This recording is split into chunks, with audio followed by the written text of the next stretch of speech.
नमस्ते मित्रांनो, जडीबुटी आयुर्वेदमध्ये सर्वांचं स्वागत आहे. तर चला मित्रांनो, आज आपल्याला एक नवीन वनस्पती पाहायची आहे, अतिशय गुणकारी. ही वनस्पती तुम्हाला व्हिडिओमध्ये दिसते बघा.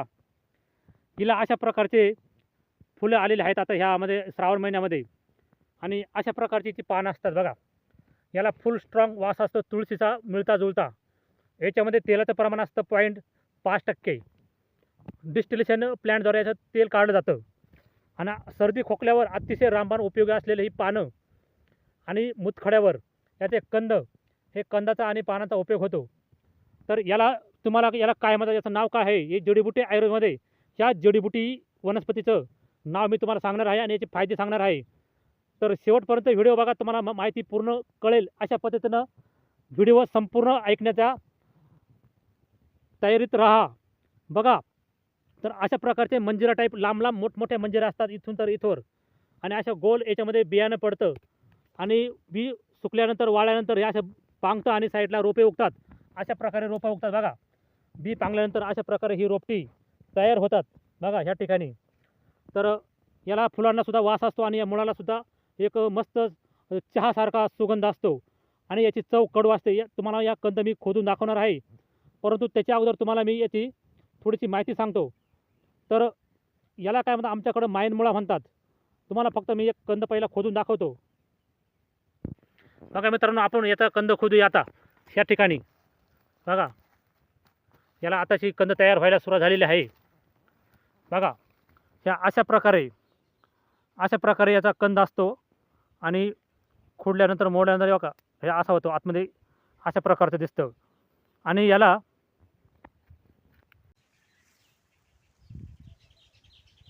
गोड गोड असा वास असतो, गोड गोड. परंतु चव याची कडू आहे. वास मात्र गोड आहे आणि चव मात्र कडू आहे, एकदम सुंदर. तर हे काय काय काम करतं याची माहिती तुम्हाला मी देतो.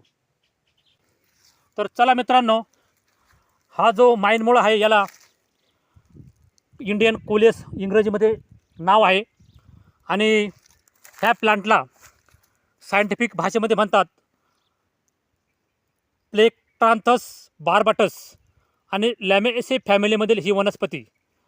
एक कोलियस नावाची ही वनस्पती, इंडियन कोलियस, याच्यामध्ये अनेक प्रकारच्या व्हरायटी देश परदेशामध्ये आढळतात. ही वनस्पती माईनमुळा इंडियन कोलियस सासवड, पुरंदर तालुका, जुन्नर तालुक्याच्या पूर्व पठारावर आणि भोर तालुक्याच्या डोंगराळ प्रदेशामध्ये तसेच नगर जिल्ह्याच्या डोंगराळ भागामध्ये ही वनस्पती तुरळक प्रमाणामध्ये आढळते. ही वनस्पती अतिशय गुणकारी आहे. डोंगराळ आणि दगडाळ भागामध्ये ही वनस्पती आढळते. बघा, ह्या ठिकाणी डोंगराळ भाग आहे. तर ह्या डोंगराळ भागामध्ये ही वनस्पती मी शोधण्यासाठी आलेलो आहे आणि तुम्हाला याची माहिती देत आहे. तर ही वनस्पती सर्दी खोकला याचा काढा पिला जातो. आदिवासी लोक याचा काढा पितात आणि सर्दी खोकल्यापासून बचाव करतात. पावसाळ्यामध्ये थंडीपासून बचाव करतात. ही वनस्पती मुतखड्याला विरघळून टाकते. मुतखडा कितीही मोठा असला तरी मुतखडा लगेवाटे बाहेर निघतो. कितीही मोठा मुतखडा असू द्या, पुनर्नव्याच्या मुळासोबत याचा काढा तयार करायचा आणि याचा काढा प्यायचा. मुतखडा किती जुना असला तरी मुतखडा बाहेर पडतो आणि किडनी आपली साफ होते. किडनीचं इन्फेक्शन, किडनीचे विकार पूर्णतः बरे होतात. हृदयविकार बरा होतो. धमन्यांमधील कोलेस्ट्रॉल जळून जाते आणि कोलेस्ट्रॉल बाहेर पडल्यानंतर आपल्या हृदयाला बळकट करण्याचं काम करते. उच्च रक्तदाबापासून पूर्ण मुक्तता मिळवण्यासाठी याचा काढा पिला जातो किंवा याचा अर्क सेवन केला जातो. होमिओपॅथीमध्ये याचा पूर्णतः मदर टीचर मिळतो. कोणत्याही फॉर्ममध्ये याची पावडरसुद्धा केली जाते. तर आम्ही याची पावडर करून ठेवतो. कुठल्याही प्रकारचं लिक्विड पण बनवतो आणि मुतखड्यामध्ये अनेक प्रकारचे औषध देत असतो. कुणाला मुतखड्याचं औषध असेल तर मी अनेक वनस्पतीपासून ह्या वनस्पतीचा वापर करून लिक्विड बनवतो आणि ते मी मुतखड्यामध्ये लोकांना देत असतो. कुणाला हवा असल्यास माझ्याकडे मागणी करा. मी तुम्हाला माझा नंबर डिस्क्रिप्शनमध्ये देईल आणि त्याच्याकडे तुम्ही कॉन्टॅक्ट करू शकता. तर हा माईनमुळा उच्च रक्तदाबावर अतिशय गुणकारी आहे. BP शुगर कमी करतो. पोटाचे विकार, गॅस, ॲसिडिटी, पोटाचे सर्व विकार बरं करतो. भूक चांगली लागते, भूक वाढविणारा हा माईनमुळा अतिशय उत्तम भूक लागते. पाचन व्यवस्था सुधारते आणि आतड्यांची घाण सगळी बाहेर साफ करते. लघवी साफ करते आणि वजन कमी करण्यासाठी अतिशय उत्तम आहे. आपल्या फॅटला जाळून टाकते. हे वजन कमी, नॉर्मल वजन कमी करते. आपलं अतिरिक्त असलेलं वजन कमी करते, ना की नॉर्मल वजन कमी करत नाही. हे अतिरिक्त वजन कमी करते. आपले वाढलेलं बेडं वाचलेलं चरबी, फॅट कमी करून आपलं नॉर्मलमध्ये आणते आणि अतिशय सडपातळ बनते. आपल्या शरीराला नॉर्मल उंचीनुसार वजन वाढ आपलं आटोक्यात आणते. तसेच पोटात गॅस ॲसिडिटी असेल, अपचन असेल, भूक चांगला होत असेल, पचन होत नसेल तर ह्या वनस्पती सेवनाने सर्व प्रॉब्लेम दूर होतात. तसेच दमा अस्थमा, आपल्याला दम्याचा प्रॉब्लेम असेल, कफ असेल, फुफ्फुसामध्ये कफ साचला असेल तर याचा काढा पिल्याने दमा बरा होतो, फुफ्फुसामधील कफ जळून जातो, बाहेर पडतो, खोकला, सर्दी, डोकेदुखीपासून आराम मिळतो, रक्त शुद्ध होते. कॅन्सरमध्ये याचा उपयोग केला जातो. हे कॅन्सर अँटी कॅन्सर आहे.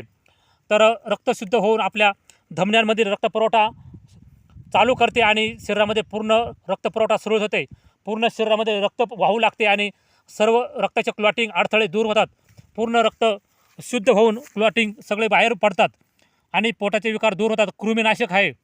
तर अशा प्रकारचा हा माईनमुळा, दमा, सर्दी, खोकला, श्वास विकारावर अतिशय गुणकारी, मूतखडा, किडनी विकार, आपल्या फुफ्फुसाला पूर्ण घाण कप बाहेर काढून शुद्ध करते आणि श्वास विकारामध्ये, दम्यामध्ये आराम मिळतो. दमा पूर्णतः दूर करते, मूतखडा पाडते, पोटाचे विकार, गॅस ॲसिडिटी घालते. पोट किती वाढलेलं पोट असेल तर पोटचा घेर कमी करते आणि वजन कमी करते. असे ही रक्तदाबाला दूर करते, हृदयाला बळकट करते, आपल्या शरीराला पूर्णतः. तसेच याच्या मुळाचा जर अर्क आपल्या डोळ्यामध्ये घातला तर कुठलाही मोतीबिंदू, काचबिंदू बरा होतो. याचा पूर्णतः अर्क बनवून आपल्या डोळ्यामध्ये ड्रॉप बनवून घातला तर आपल्या डोळ्यांचे सर्व विकार दूर होतात. मी स्वतः याचा अर्क काढून डोळ्यांसाठी बनवतो आणि लोकांना देत असतो. कोणाला हवा असल्यास माझ्या नंबरवर कॉन्टॅक्ट करा. तर मित्रांनो, अशा प्रकारचा हा माईनमुळा, इंडियन कोलियसची माहिती आहे. उर्वरित माहिती तुम्हाला पुढील व्हिडिओमध्ये मी दिली जाईल. अशा प्रकारची याची पानं असतात बघा. याला पूर्णतः स्मेल असते. मूतखड्याचं औषध आणि डोळ्यांचा ड्रॉप याच्यापासून मी बनवतो. दम्याचं औषध पण बनवतो. कोणाला हवा असल्यास नक्की कॉन्टॅक्ट करा. माझा नंबर डिस्क्रिप्शनमध्ये दिला आहे. तर ह्या वनस्पतीची माहिती तुम्हाला कशी काय वाटली तर नक्की कमेंटद्वारे कळवा. आणि व्हिडिओ आवडला तर, माहिती आवडली तर लाईक करा. आणि तुम्ही चॅनल नवीन असाल तर नक्की सबस्क्राईब करायला विसरू नका. तुम्हाला अशाच नवनवीन वनस्पतीची माहिती मिळत राहणार आहे. चला भेटूया पुढच्या एका नवीन व्हिडिओमध्ये. तोपर्यंत मित्रांनो, धन्यवाद.